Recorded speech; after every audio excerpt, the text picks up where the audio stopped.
ሰላም ጤና ይስጥልን እንደምን አላችሁልን ውድ አድማጮቻችን ይህ የናንተው የሆነው አይኮን ፉትቦል ኢትዮ ሲሆን ዛሬ ምሽት የተደረገውን የግማሽ ፍጻሜ ጨዋታ እንመለከታለን።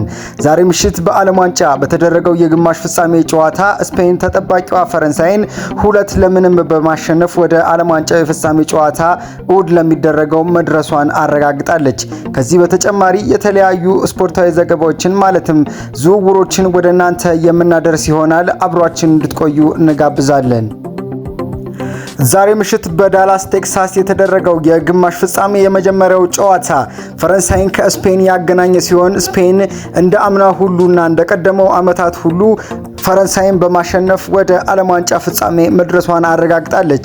ከዚህ በፊት የነበራቸውን ሁለት ሚቲንጎች እንዲሁ ፈረንሳይ ተሸንፋ በስፔን ከውድድሩ ውጭ መሆኗ የሚታወስ ሲሆን እንደሚታወቀው እነዚህ ሁለት ሀገራት ብዙ ጊዜ የተገናኙ ሲሆንና ያላቸው የእግር ኳስ ደረጃም ትልቅ መሆኑ የሚጠቀስ ነው።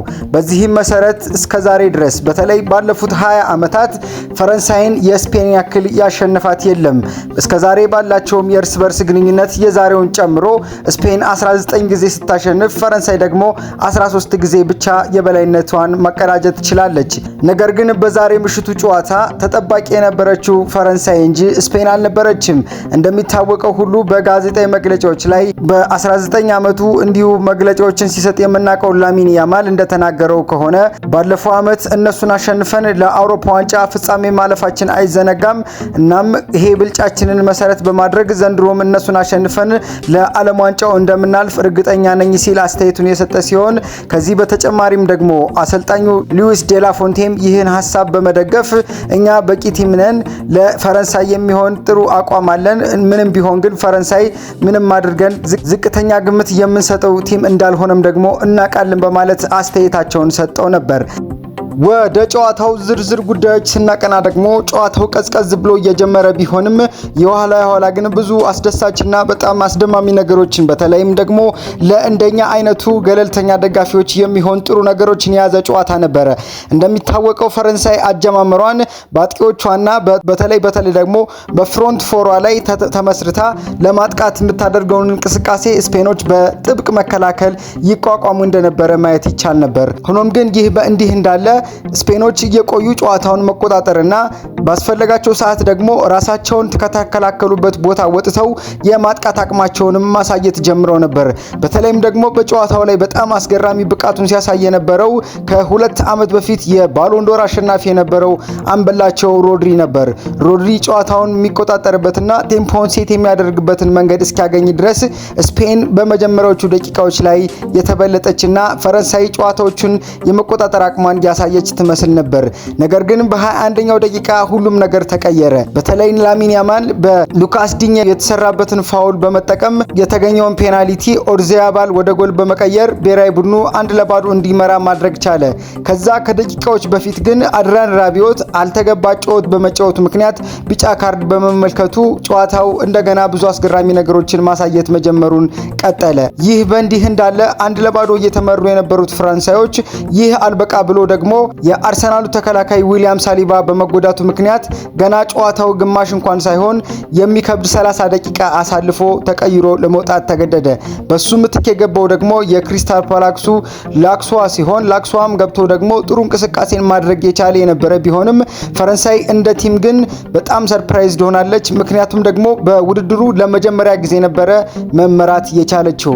እንደሚታወቀው በስፔን ብሔራዊ ቡድን መመራት ዓለም ላይ ካሉ ብሔራዊ ቡድኖች ሁሉ ከመመራት በጣም ከባዱ ያደርገዋል።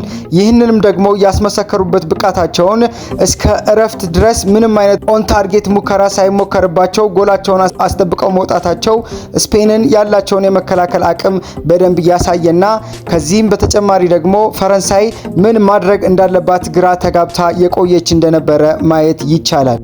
ከእረፍት በኋላም በተመሳሳይ ስፔን ጨዋታውን መቆጣጠር የቻለች ሲሆን ከእረፍት ተቀይረው ሲገቡ አድሪያን ራቢዮት በተመለከተው ቢጫ ካርድ ምክንያት ዲዲየር ደሾፕ እሱን በማስወጣት ኮኔን በማስገባት ጨዋታቸውን ቀጥለው የነበረ ቢሆንም በተለይ ግን የማርክ ኩኩዌላና እንዲሁም ደግሞ የፔድሮ ፖሮ ወደፊት መጫወት ማይክል ኦሊሴን ከጨዋታ ውጭ በማድረጉና ብራድሊ ባርኮላ ምንም መፍጠር ባለመቻላቸው ምክንያት በ57ኛው ደቂቃ ብራድሊ ባርኮላ በዴዚሬ ዱዌ ተቀይሮ እንዲወጣ ምክንያቱ ምክንያት ሆኗል። እነዚህ ሁለት የኋላ መስመር ተከላካዮች በመስመር ላይ የሚመጡትን የማጥቃት ስርዓቶችን በተገባ መንገድ መከላከል በመቻላቸው እንዲሁ ማይክል ኦሊሴ ከደቂቃዎች በኋላ ተቀይሮ እንዲወጣ ምክንያት ሆኗል። እንደሚታወቀው ይህ ተጫዋች እንግዲህ እስከዛሬ ባለው የዓለም ዋንጫ ቆይታው 5 ኳሶችን አመቻችቶ በማቀበል የዓለም ዋንጫውን የአሲስት ራንክ የሚመራ የነበረ ቢሆንም ማርክ ኩኩሬላ ግን ይህንን ተጫዋች ከጨዋታ ውጭ ማድረግ ችሎ ነበር። ስፔን በዚህ ብቻ አላበቃም። የአሰልጣኙ ወሳኝ ውሳኔ የሆነውን ፋቢያን ሩይዝን በማስጀመርና ፔድሪን ከጨዋታ ውጭ ማድረግ ወይም ደግሞ በተጠባባቂ ወንበር ማስቀመጡ የሉዊስ ዴላፎንቴን ትልቅ አቅም የሚያሳይ ነበር። ጨዋታው እንደዚህ ያለ የቀጠለ ቢሆንም የስፔን ታክቲካል ዲሲፕሊን መሆን ደግሞ ወይም ደግሞ በየቦታቸው ያላቸውንና ኤክስትራ እንቅስቃሴ ማድረግ ኤክስትራ ሩጫ ማድረጋቸው የሁለተኛው ጎል መቆጠር ትልቅ ምክንያት ነበር። ምክንያቱም ጨዋታውን ለመቆጠሩ ዋነኛ ምክንያት የነበረው ብዙ ጊዜ ኳሱን የተቀባበሉት የነበረ ሲሆንና ተሞክሮ የተመለሰ ባውንስ የተደረገን ኳስ ሮድሪ አረጋግቶ ለፋቢያን ሉዊዝ የለቀቀለትን ኳስ ነበር ፔድሮ ፖሮ ለ10 ቁጥሩ ተጫዋች ለዳኒ ኦልሞ ባቀበለበት ሰዓት ዳኒ ኦልሞ ወድቆ ኳሱን መንካት የቻለው። ፔድሮ ፖሮም እንደሚታወቀው ይህንን ኳስ ሁለቴ ተች በማድረግ ራሱን በማስተካከል በሚገርም ሁኔታ የሀገሩን መሪነት ወደ 2 ከፍ ማድረግ ችሏል ማለት ነው። ይህም የሆነው ውድ አድማጮቻችን ጨዋታው ላይ የስፔንን በጣም ከፍተኛ የሆነ ታክቲካል ዲሲፕሊን መመልከት በምንችልበት ሁኔታ ነው ማለት ነው። ይህም ማለት ደግሞ ላሚን ያማል ብዙ የተለያዩ እንቅስቃሴዎችን ያደርግ የነበረና በተለይ ደግሞ ለሉካስ ዲኜ ቀኖቱም በጣም ረጅም የሆነበትና ተቀይሮ እንዲወጣ ያስገደደበትም ሁኔታ ብዙ ተፈጥሮ እንደነበረ መመልከት ይቻላል። ከዚህም በተጨማሪ ላሚን ያማል ምርጥ የሚባል ጎል ያስቆጠረ የነበረ ቢሆንም ግን መጀመሪያ ኳሱ ሲደርሰው ኦፍሳይድ ክልል ውስጥ ስለነበር ጎሉ እንዲሻር ምክንያት ሆኗል። በዚህም መሰረት ፈረንሳይ ብዙ ፍራስትሬት ማድረግ ብትችልም ግን እንዲሁ ተቀይሮ የገቡት ብዙ ተጫዋቾቿንም ወይም ደግሞ ገና ብዙ ደቂቃ እየቀረው 5 ተቀያሪዎቿን ቀይራ ያስገባች የነበረ ቢሆንም ግን የኋላ ላይ እነዚህ ተጫዋቾች ምንም ሳይፈጥሩ ቀርተዋል። ከዚህ በተጨማሪ ኪሊያን ምባፔ በጣም ብዙ ፍራስትሬት አድርጎ እየታየ ሲሆን አንድ ጊዜም ደግሞ ከሱ በማይጠበቅ ሁኔታ ኦናይ ሲሞንስን ሄዶ ሲገጨው ተመልክተናል። ይህ ስፔናዊ በረኛ ዛሬ ምሽት 3 ኦን ታርጌት ኳሶችን ያዳነ የነበረ ቢሆንም ይህ ለመሆኑ ደግሞ ጨዋታው ሊጠናቀቅ ከ80 ደቂቃ በኋላ መሆን ነበረበት። ለዚህም ደግሞ አደገኛ ሙከራዎችን ሲሞክር የነበረው ኡስማን ዴምቤሌ እንደነበረ መመልከት ይቻላል። ሆኖም ግን በአጠቃላይ የታክቲካል ዲሲፕሊንና የጨዋታ ብልጫ ቁጥጥር በመከላከልና በማጥቃት ረገድ ከፍተኛ ሚና የነበራት ወይም ከፍተኛ ብልጫ የነበራት ስፔን ጨዋታውን አሸንፋ ወደ ዓለም ዋንጫ ፍጻሜ መድረስ ችላለች። ዲዲየር ደሻፕ እንደሚታየው በጣም በትልቁ ፍራስትሬት አድርጎ የመጨረሻ የፈረንሳይ አሰልጣኝነት ጨዋታውን በሽንፈት ደምድሟል።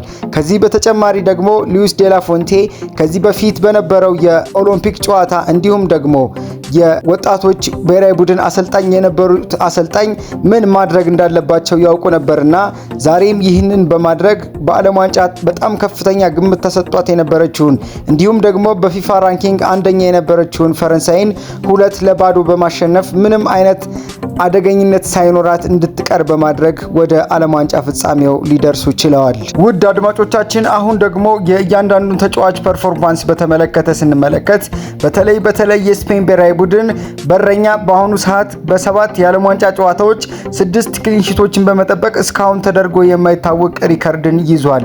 ለዚህም ደግሞ ዋነኛ ማሳያ የሚሆነው በተለይ ሪያል ማድሪድን የተቀላቀለው ማርክ ኩኩሬላ እንዲሁም ደግሞ ኤምሪክ ላፖርት እና ኩባርሲ እንዲሁም ደግሞ ፔድሮ ፖሮን የያዘው የተከላካይ ክፍል ትልቅ ክሬዲት ሊሰጠው ይገባል። በተለይ ማርክ ኩኩሬላ በ31ኛው ደቂቃ ቢጫ ካርድ መመልከት የቻለ ቢሆንም ከዛ በኋላ ዴዚሬ ዱዌ፣ ኡስማን ዴምቤሌ እንዲሁም ደግሞ ሌሎችን ድሪብል ማድረግ የሚችሉት ተጫዋቾችን እንዴት መከላከል እንደቻለና ምንም አይነት ፋውል ሳይሰራ እንደቀረ መመልከት መቻሉ በራሱ ትልቅ ክሬዲት ሊያሰጠው ይገባል። ከዚህ በተጨማሪ ደግሞ ልናነሳም የምንወደው ጉዳይ ደግሞ የፓኦ ኩባርሲ ጉዳይ ነው። ፓኦ ኩባርሲ ገና የ19 ዓመት ታዳጊ ሆኖ በዚህ ትልቅ ደረጃ በመጫወት ኪሊያን ምባፔን እንዲሁም ደግሞ አሁን የጠቀስናቸውን ሌሎችን የፈረንሳይ ብሔራዊ ቡድን ተጫዋች አጥቂዎችን የያዘውን ክፍል ምንም አይነት ጎል እንዳያስቆጥርና እስከ 80 እና እስከ 79ኛው ደቂቃ ድረስ ደግሞ ምንም አይነት ኦን ታርጌት ሙከራ እንዳያደርጉ ማድረግ ችሏል። ከዚህ በተጨማሪ የሱ አጣማሪ የሆነው ኤምሪክ ላፖርትን ስንመለከት ደግሞ ኤምሪክ ላፖርት ዜግነቱ ፈረንሳይም የነበረ ሲሆንና በሌሎች እርከኖች ለፈረንሳይ ሲጫወት የነበረ እንደሆነ ይታወቃል። ነገር ግን ዜግነቱን በመቀየር ስፔንን በመወከል አሁንም ይችን የተወለደባትን የትውልድ ሀገሩን በመተው ያደረገውን ጨዋታ እንዲሁ በማሸነፍ ማጠናቀቅ ችሏል። ፔድሮ ፖሮ ጎልን በማስቆጠር በተለይም ደግሞ የጨዋታው ቬሪ ኢምፖርታንት ፐርሰን የነበረ ሲሆን የነበረውን እንቅስቃሴም ስንመለከት ደግሞ በተለይ ብራድሊ ባርኮላን በተሻለ መንገድ መቆጣጠር የተቻለው ተጫዋች እሱ ነበር። ከዛም በኋላ ደግሞ ከፊት ያሉትን ተጫዋቾች ስንመለከት በተለይ ከነሱ ፊት የሚሰለፉትን ፔድሮ ፖሮ፣ ሮድሪ እንዲሁም ደግሞ ዳኒ ኦልሞን በተመለከተ ስንመለከት ሮድሪ የጨዋታው ምርጥ የነበረና በተለይ የባሎንዶር ሲዝን ላይ የነበረውን አቅሙን ያሳየበትን ጨዋታ ያካሄደ ሲሆን ከሱ በተጨማሪ ደግሞ ዳኒ ኦልሞ ለፔድሮ ፖሮ ጎል መቆጠር ምክንያት ነበር። በጣም የሚገርመው ነገር ደግሞ ፋቢያን ሩይዝ በዓለም ዋንጫው ሲጀመር መጀመሪያ የቋሚ አሰላለፍ ቦታ ላይ ያልነበረ ነገር ግን ጨዋታውና ዓለም ዋንጫው እየቀጠለ በሄደ ቁጥር ፔድሪን የመሰለ ተጫዋች ቤንች በማድረግ ያለውን ትልቅ አቅም ማሳየት ችሏል። በጣም በሚገርም ሁኔታ ደግሞ ስፔን እሱ በተጫወተበት ጨዋታ በሙሉ ተሸንፋ አለማወቋ ነው።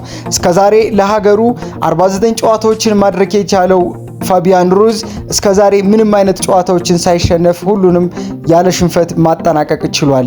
ከሱ በፊት ያለውን ዳኒ ኦልሞን ቅድም ማንሳት እንደቻልነው ፖሮ ጎል መቆጠር አሲስት ያደረገው ተጫዋች ሲሆን ከነሱ በፊት ያሉት ደግሞ ሌላው አስገራሚ ተጫዋች አሌክስ ባየና ቋሚ እሆናለሁ ብሎ ያልመጣበት በተለይ ደግሞ የኒኮ ዊሊያምስን መጎዳት ተከትሎ የሱም ቦታ እንዳይታወስ አድርጎ መቆጣጠር የቻለና ጥሩ እንቅስቃሴዎችን ሲያደርግ የነበረ ተጫዋች ነው።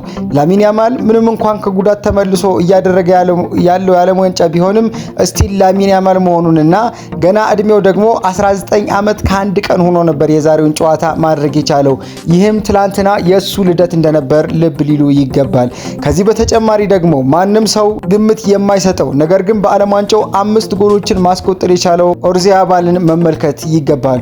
ኦርዚያባል ያስቆጠረው የፔናልቲ ምት በጣም ትልቅ ኮንፊደንስን የሚጠይቅና በተለይ ፈረንሳይን ከጨዋታ ውጪ ያደረገ እንዲሁም ደግሞ የሱ እንቅስቃሴ ብዙዎችን ተጫዋቾች መሳብ የሚችል ከሱ ጋር የሚጫወቱ አጥቂዎች ጨዋታውን በደንብ እንዲቆጣጠሩና በክንፍ ላይ ደግሞ ጥሩ እንዲንቀሳቀሱ ማድረግ የሚችልና ጎሎችን ማስቆጠር የሚችል በጣም አደገኛ ተጫዋች እንደሆነ ዛሬም ማሳየት ችሏል። ለዚህም ደግሞ ፔናልቲውን የመታበት መንገድና ያስቆጠረበትን መንገድ ትልቅ ተጫዋች ያለውን ስብና የሚያሳይ መሆኑን ልብ ልንል ይገባል። ይህም ደግሞ ዋነኛ ምክንያታችን የሚሆነው በተለይ በዚህ የዓለም ዋንጫ ብዙ ትኩረትን በሚስበት የዓለም ዋንጫ ሊዮኔል ሜሲን ጨምሮ ብዙ ተጫዋቾች ፔናልቲ ሲስቱ ስንመለከት ነበር። ለዚህ ነው ደግሞ ይህን ተጫዋች ማድነቅ ግድ ሊለን የሚገባው። ከዚህ በተጨማሪ በፈረንሳይ በኩል የትኛውም ተጫዋች ደከም ያለ እንቅስቃሴ ሲያደርግ የዋለ ሲሆን በተለይም ደግሞ ከበረኛውና ከተከላካዮች ስንነሳና ከተከላካይ አማካኞች ስንነሳ ከዚህ በፊት ፈረንሳይን የምናቀበትን ትልቅ ብቃቷን እንዳያሳዩ ሆነው ተጫውተዋል። ለዚህም ደግሞ የስፔን ብሔራዊ ቡድን ያሳዩት እንቅስቃሴ ጠንካራ መሆኑን ተከትሎ የፈረንሳይ ብሔራዊ ቡድን ምንም አማራጭ ሳይኖራቸው ጨዋታውን በቀላሉ 2-0 እንዲሸነፉ።